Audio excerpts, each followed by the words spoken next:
जय गुरु जी। सारी संगत को सुमन आंटी का जय गुरु जी। संगत जी, आज मैं आपके सामने दिव्य आभा का एक सत्संग लेके आई हूँ और उससे पहले मैं गुरु जी का जो वहां पे बड़ा मंदिर है, गुरु जी कृत देवालय कैसे बना, उसके विषय में आपके साथ जानकारी शेयर कर रही हूँ। और ये जानकारी शेयर कर रही हूँ मैं दिव्य आभा से। आज सुबह जब मैं गुरु जी का मंत्र जाप कर रही थी, अपने मंदिर में बैठी हुई थी, तो एक बहुत ही क्लियर थॉट आया। ऑलरेडी मैं पहले दिव्य आभा का पाठ कर चुकी हूँ, लेकिन आज जो थॉट आया जबरदस्त, मतलब कि प्रेरणा मेरे को मिली कि मैं इसका दोबारा से पाठ करूं। काफी संगत है जो गुरु जी की दिव्य आभा के बारे में नहीं जानती, तो उनके साथ भी मैं ये पूरी जानकारी शेयर करूं। तो इसी विचार के साथ, इसी थॉट के साथ मैं इस दिव्य आभा का पाठ एक बार पुनः आपके सामने लेकर आई हूँ और आशा करती हूँ आप सभी लोग इसका श्रद्धा के साथ श्रवण करेंगे और ज्यादा से ज्यादा आगे इस वीडियो को शेयर करेंगे। गुरु जी की आज्ञा से ही दिव्य आभा का पाठ मैंने पहले भी किया है और अब मैं पुनः कर रही हूँ।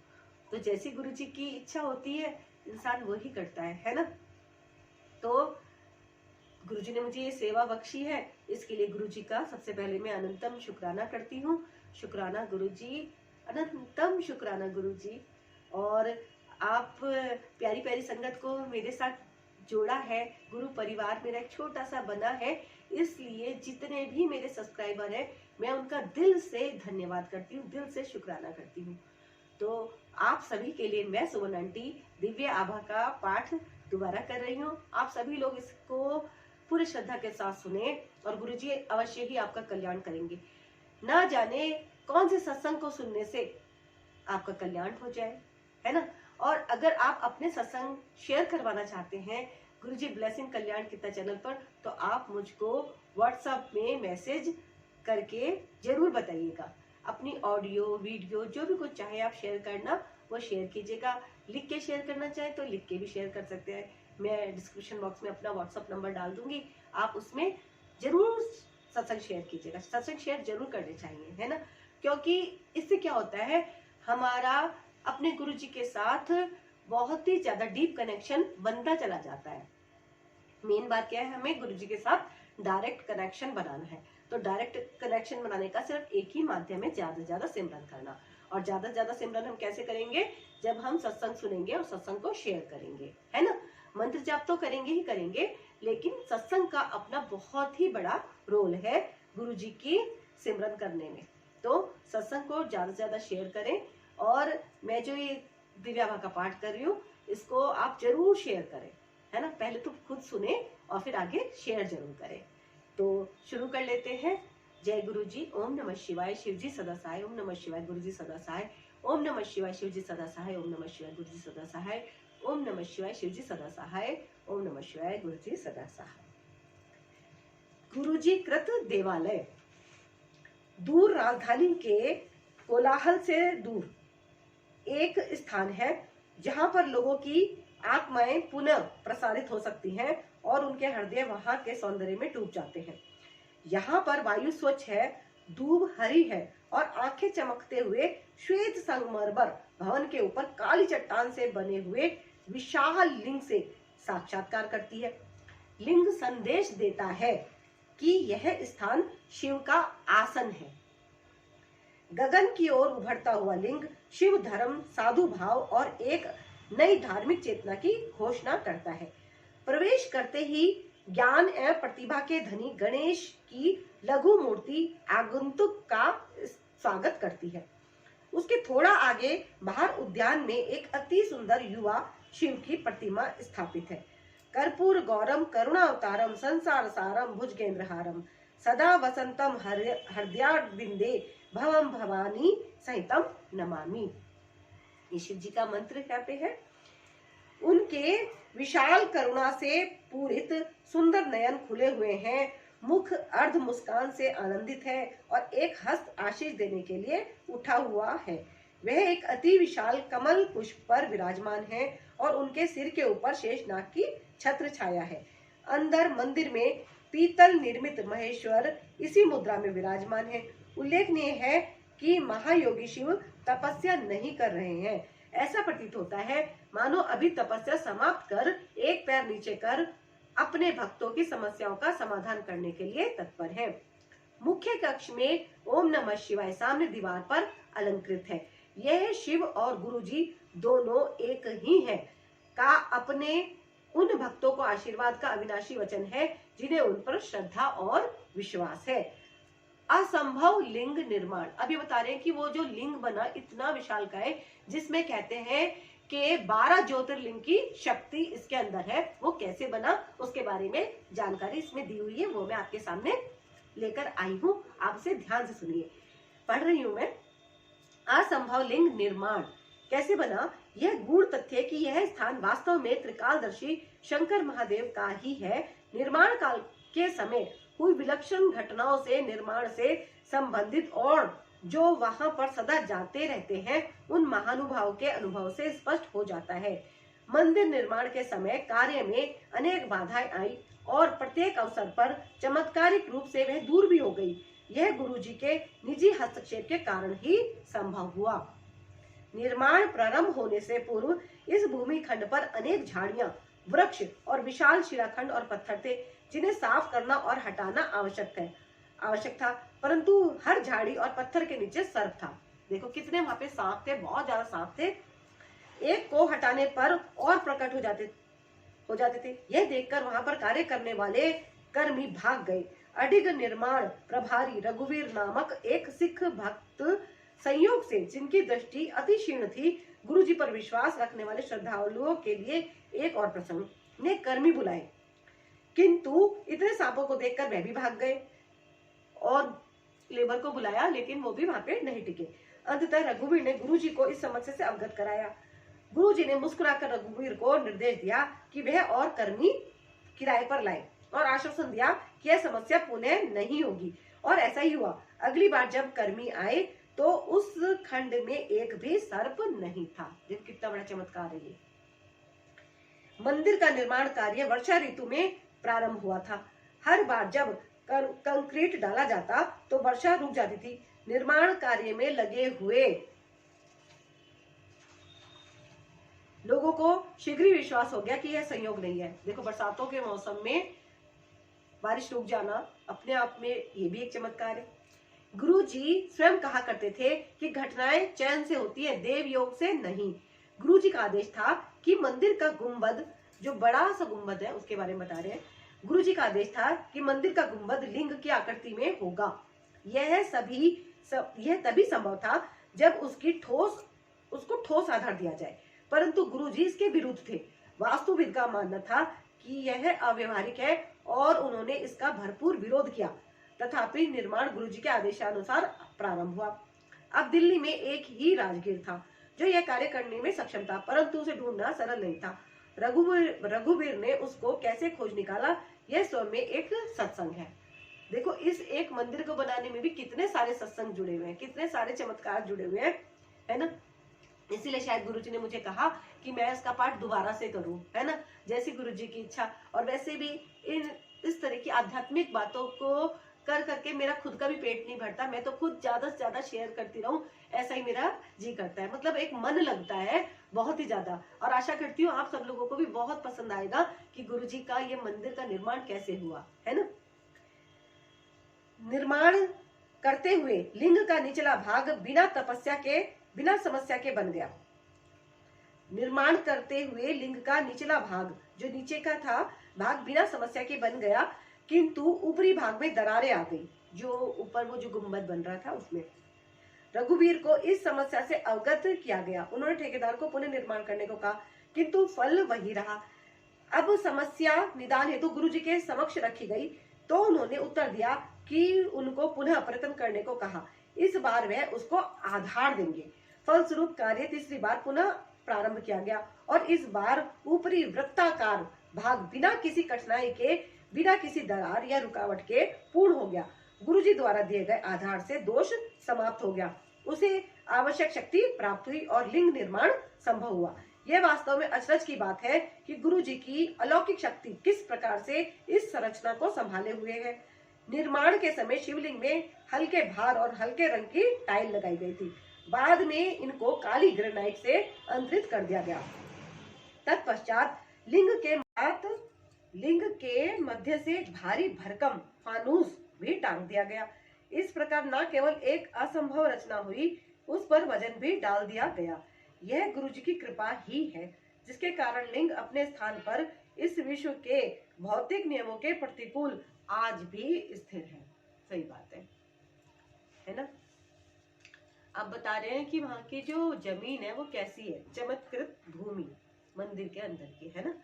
मंदिर और उसके परिवेश के निर्माण के समय पूर्ण रूप से प्रत्यक्ष हो गया था और अब भी है कि इस स्थान पर त्र्यंबकम की कृपा है। अनौपचारिक दर्शक भी यहाँ के फूल पौधे वृक्षों की विशिष्ट उपज देखकर अचंभे में पड़े बिना नहीं रहते। एक महिला ने अपने कृषि भवन के लिए खरीदे हुए फूल के कुछ बीज जब यहाँ पर उगने के लिए डाले तो वह ये देखकर आश्चर्यचकित रह गई कि उनका आकार अपने यहाँ उगाए हुए फूलों से दुगना था। मतलब उन लेडीज के घर में छोटे फूल थे और यहाँ पर जो वही बीज डाले गए फूलों के, तो ये डबल थे। अनौपचारिक दर्शक भी यहाँ के फूल पौधे और वृक्षों की विशिष्ट उपज देखकर अचंभे में पड़े बिना नहीं रहते। एक महिला ने अपने कृषि भवन के लिए खरीदे हुए फूल के कुछ बीज जब यहाँ पर उगने के लिए डाले तो वह यह देखकर आश्चर्यचकित रह गई कि उनका आकार अपने यहाँ उगाए हुए फूलों से दुगना था। एक बार गुरुजी से मंदिर की दूब पुनः बिछाने की आज्ञा ली गई। उन्होंने सहर्ष ये प्रस्ताव स्वीकार कर लिया, किंतु अधिक समय शेष नहीं था। मंदिर में एक आयोजन का समय बहुत निकट था। देवालय के माली ने तो अपना कार्य पूर्ण कर दिया था, पर दूब बिछाने के बाद यह स्पष्ट हो गया कि यह निर्णय दो कारणों से अनुचित था। प्रथम, दूब को पूरी तरह से उगने के लिए अधिक समय की आवश्यकता थी। दूसरा यह कि जिस प्रजाति की दूब डाली गई थी वह पहली कटाई से पूर्व पैर में चुभती है और उसके पश्चात ही मलमल की तरह मुलायम होती है। समय के अभाव में यह दोनों असंभव प्रतीत हो रहे थे, किंतु कुछ ही दिनों में दूब की आश्चर्यचकित करने वाली वृद्धि को देखकर सब विस्मित रह गए। दूब की पहली कटाई आयोजन से काफी पूर्व करा दी गई और उपज इतनी अधिक थी कि आयोजन से पूर्व एक और कटाई की आवश्यकता पड़ गई। आयोजन के समय प्रांगण में दूब की उत्कृष्टता देखकर आगंतुक प्रशंसा किए बिना नहीं रह सके। इस प्रसंग को सुन और देखकर दूब के विशेषज्ञ भी विश्वास नहीं कर पा रहे थे। सर्वव्यापी गुरुजी। देवालय में यदा कदा कुछ आश्चर्यजनक घटनाएं होती रही हैं,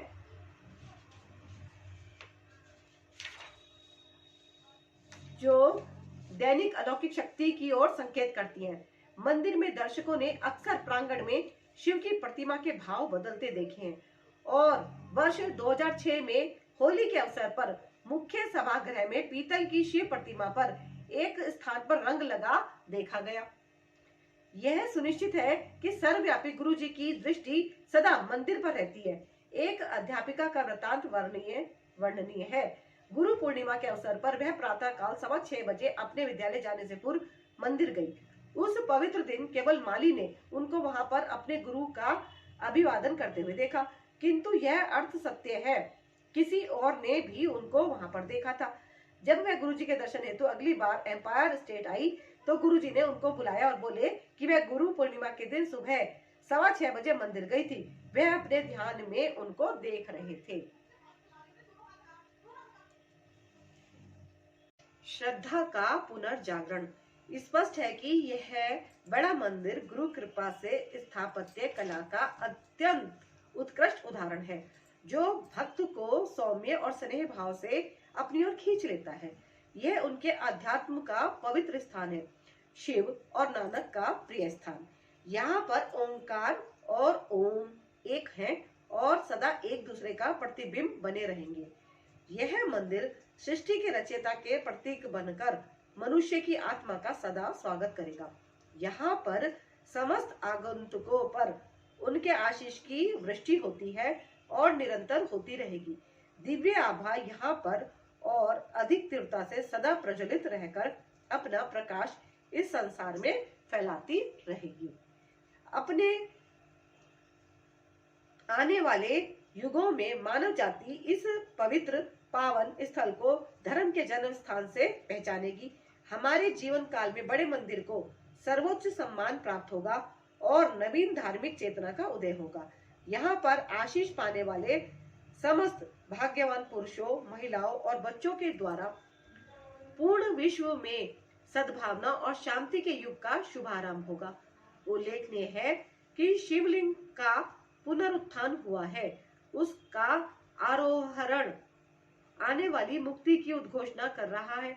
नियति के क्रूर हाथों द्वारा पीड़ित रोग एवं अज्ञान से मुक्त होंगे, व्याप्त पापों से बंधित और पराजित नवीन शक्ति और साहस प्राप्त कर विजयी होंगे। केवल आस्था और निर्भयता की छोटी सी नौका, जिसकी पतवार मात्र सद्गुरु के शब्द और कृपा है, से सहजता से उत्पीड़न के सागर को पार करने का सामर्थ्य मिलेगा। पथिकों को ओम नमः शिवाय, शिवजी सदा सहाय की पुकार से उनको विश्राम स्थल मिलेंगे।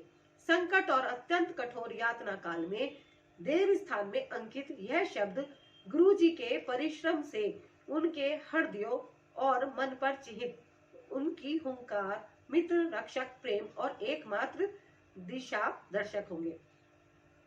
अधर्म अपनी चरम सीमा पर पराजित होगा और भक्त सुरक्षित रहेंगे। भौतिक और मानसिक पीड़ाओं से ग्रस्त अपने आप से ही संग्राम करती इस संस्कृति के योद्धाओं को यह शिवालय निर्वाण प्रदान करेगा। इस देवालय से प्रतिपादित होती गुरु जी की करुणा वो सबका निदान करेगी। कालांतर में यह मंदिर उनका प्रभुत्व प्रमाणित करेगा। वायुमंडल उनके शब्द सर्वत्र फैलाएंगे और उनकी इच्छा पूर्ति होगी। इस पृथ्वी पर यह देवालय सदा शिव की कृपा का चिन्ह रहेगा। सब आए इस पवित्र स्थान पर शिव कृपा से मन में अंकित हो सबकी अभिलाषाएं पूर्ण। सतगुरु रखे हमें सदा अपनी ही शरण में। तो ये बड़े मंदिर का परिचय आप सबके साथ मैंने शेयर किया। अब एक छोटा सा सत्संग जो दिव्य आभा का सबसे पहला ही सत्संग है, मैं आगे शेयर करने जा रही हूँ। और यह सत्संग में शेयर कर रही हूँ जनसंपर्क अधिकारी को पुनः वाणी की प्राप्ति। और यह सत्संग है अचल पॉल, दिल्ली। तो इनका सत्संग मैं आप सबके साथ शेयर कर रही हूँ। आप सब लोग इसे ध्यान से सुने और आगे भी सबके साथ जरूर शेयर करें, है ना। सत्संग सुनने से एक तो कल्याण होता ही है, ये तो बात सच है। दूसरा ये है कि कभी कभी सत्संग सुनने से हमें अपनी समस्या का निदान भी प्राप्त हो जाता है। तो वो सत्संग हम जो सुनते हैं वो किसकी मर्जी से सुनते हैं? गुरु जी की मर्जी से। सत्संग करते हैं तो हम कैसे करते हैं? गुरु जी की मर्जी से। जब गुरु जी का आदेश होता है तभी सत्संग किया जा सकता है, अन्यथा तो किया ही नहीं जा सकता। तो आज जैसा आदेश मुझे गुरु जी से मिला है, मैं आगे आगे आपके साथ वैसे ही करती रहूंगी। आज मेरे को सत्संग पढ़ने की अनुमति गुरु जी द्वारा प्राप्त हुई है, ये मेरे को बहुत अच्छा लग रहा है। शुक्राना है गुरु जी का। तो आगे भी मैं इस तरह से पढ़ती ही रहूंगी और आपके साथ शेयर करती रहूंगी। तो जहां तक गुरु जी को पहुंचाने होंगे अपने सत्संग, वो गुरु जी आगे आगे आप संगत के माध्यम से उस सत्संग को आगे शेयर करवाएंगे, है ना। तो ऐसी गुरु जी को जिसका कल्याण करना होगा, ये सत्संग उनके पास अपने आप पहुंचते ही रहेंगे। दिव्य आभा के प्यारे सत्संग सुनने से होता है कल्याण। और जब हम सत्संग को दोबारा भी सुनते हैं तो भी हमें कोई ना कोई नई चीज जरूर क्लिक करती है ना। तो यह है एक जन संपर्क अधिकारी को पुनः वाणी की प्राप्ति। ये सत्संग आप बहुत ध्यान से सुनेगा। यह है दिसंबर 1999 का। ये सारे सत्संग तभी के ही हैं जब गुरुजी अपने चोले में थे, है ना। तो इसलिए इनका विशेष महत्व है। दिसंबर 1999 की शीत ऋतु मेरे लिए एक अति भयानक समाचार लेकर आई थी। धीरे धीरे मेरी आवाज कम होती जा रही थी और थोड़े से शब्दों के उच्चारण के लिए भी मुझे विशेष प्रयास करना पड़ रहा था। कर्ण, नासिका और कंठ विशेषज्ञ से मिलने के पश्चात यह लग रहा था कि दिल्ली की यह शीत ऋतु और धुंध निरानंद होते हुए और भी प्रतिकूल होने वाली थी।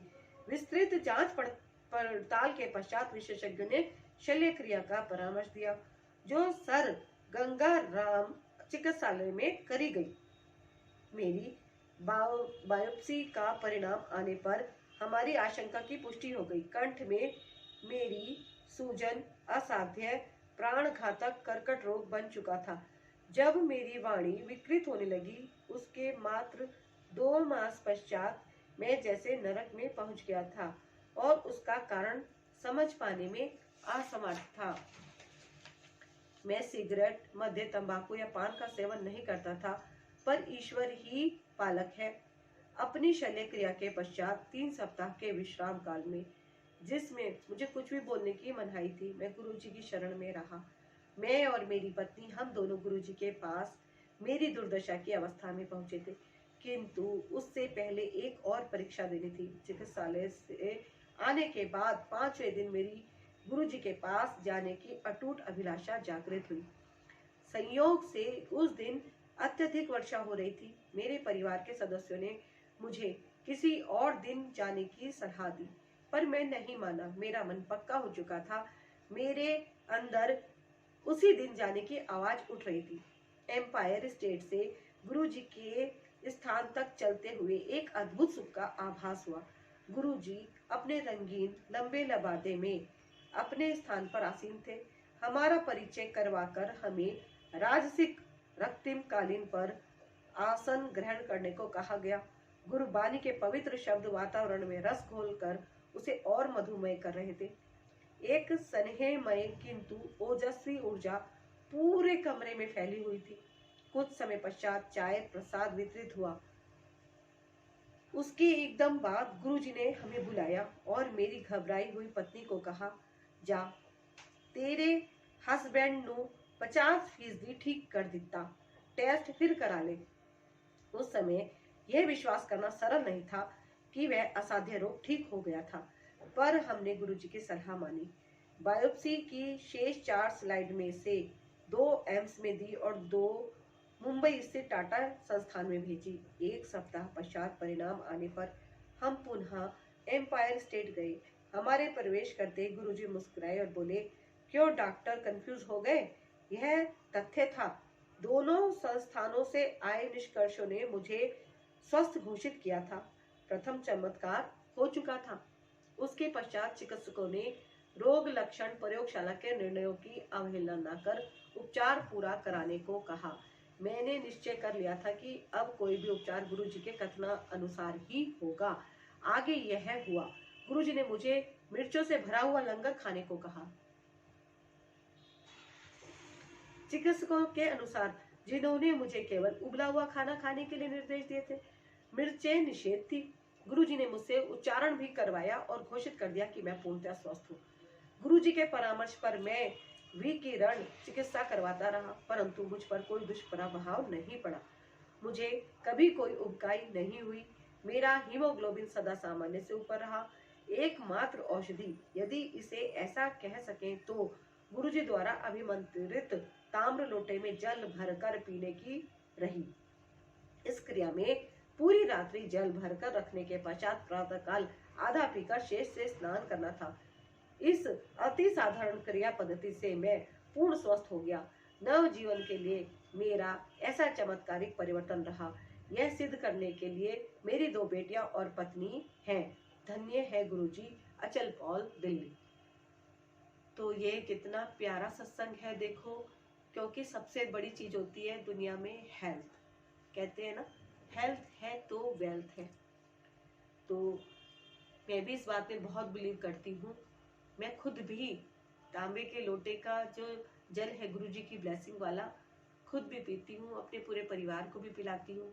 और सच में इसमें जल में सच में बहुत शक्तियाँ होती हैं, और आप जरूर इसको खुद भी यूज करें, क्योंकि कहते हैं गुरुजी सबसे पहले हेल्थ को ही ब्लेस करते हैं, है ना।